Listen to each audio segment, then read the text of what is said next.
Hi, I'm going to start my review for the 2020 Toyota Camry XSE. I'm going to start talking about the miles per gallon in this car. In the city, you can get 40 miles per gallon, which is really high, and in the freeway, you can also get 35 to 40 miles per gallon, depending on speed.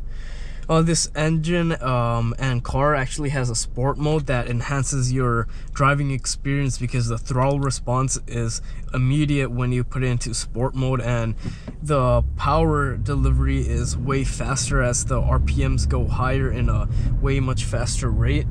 And unlike other cars, the engine is actually not loud at all.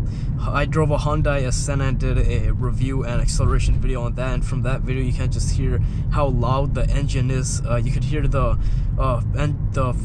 pistons going up and down ferociously, and in this car, even when you go 125 miles per hour in the freeway, you could barely hear the engine. It's not loud, it's very quiet. So the people who like quiet cars or quiet engines, this car is recommended for you. The horsepower of this car is 206, and it uses 2.6 liters of air displacement and has 106 pound-feet of torque.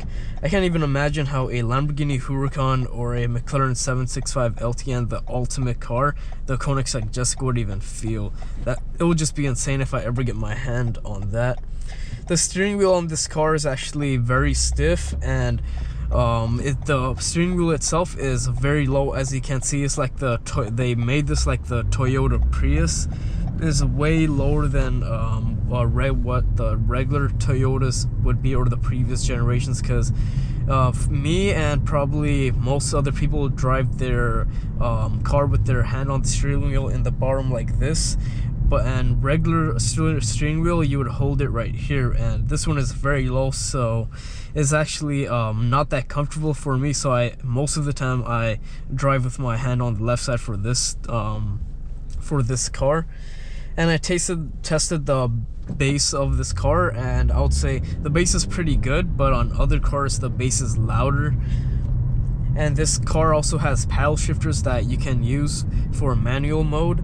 The suspension and handling is actually great, because even from potholes or when you go on a bumpy road, the suspension actually adapts to the condition of the road very quickly, and it doesn't bounce your car up and down. And the safety features of this car, it has traction control, and it also has lane assist. So if you accidentally go into the lane past the line for the lane next to you, the car actually corrects itself and moves you back to the lane you are at, which is a really handy feature. One bad thing about this car and the handling is the steering wheel turning radius, because if you make a U-turn, then you would get very annoyed at this car very fast, because the turning radius is small, so it's actually hard to make U-turns in most of the roads that you want to make them in, and you actually have to back up in most of the times.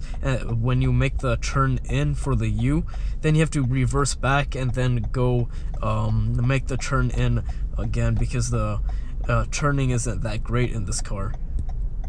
And one other thing in this car that some people may have an issue with, or most people wouldn't care, is this doesn't have like a push start button, which the Toyota's brand's rivals have like a push button start, but this one still has like a key that you have to put inside and then turn it. And that'll be all for my review.